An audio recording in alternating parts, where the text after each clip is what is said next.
churches burned and Christians murdered? Why are members of India's Christian community under deadly attack? We'll answer that story in a moment.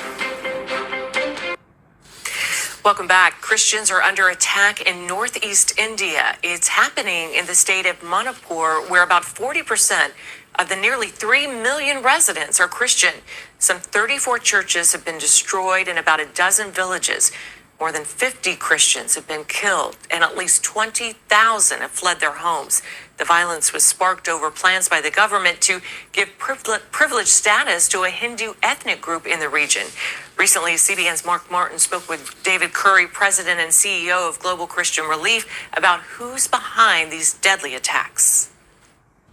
David, who's behind these attacks on Christians and their churches? Well, there's some ethnic tensions in Manipur, which is in the northeast. It's a state in the northeast of India. But the attacks have really been driven. It's been an escalation by, I think, the central government, the BJP party, which has made being a Christian something that's not considered part of India.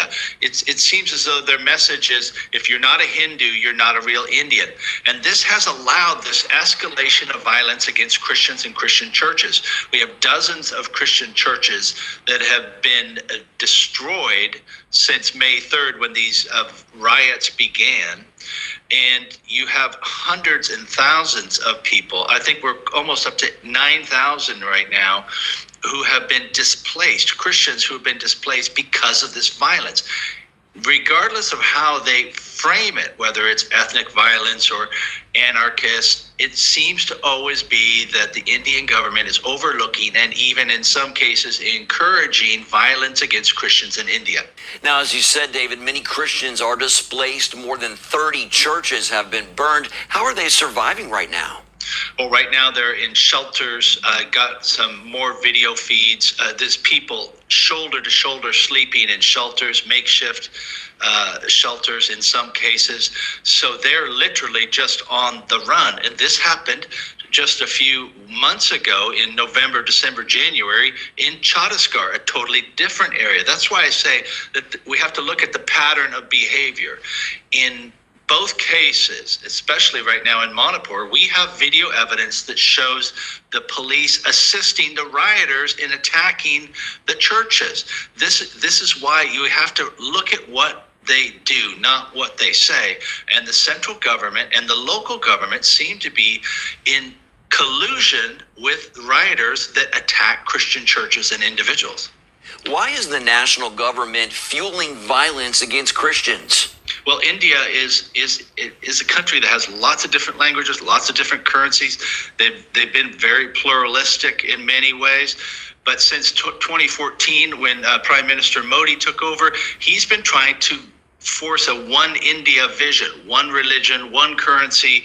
He's pushing his agenda forward, and that means that Christians and even Muslims have been attacked and pushed out in many cases. Christians are most affected in India right now because of the violence, and there's 65 million Christians there.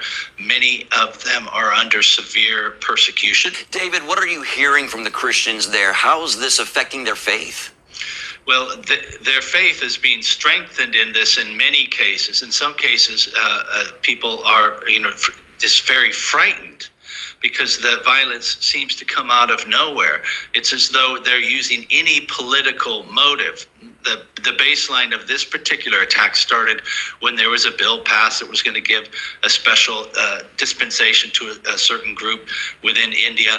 And they turn around and decide they're going to attack Christians because of it. So there's always a premise that they start with, and they use it as a jumping off point to attack Christians. This makes for a very random existence for Christians in these rural areas and even in some more populated areas. How should the U.S. and the international community respond to all of this? Well, I've called upon the State Department at the highest levels to address this with India. And reality is this has been a massive escalation since this government took power in 2014. Hundreds of percentage points in jump in violence and attack on Christians. It's no accident.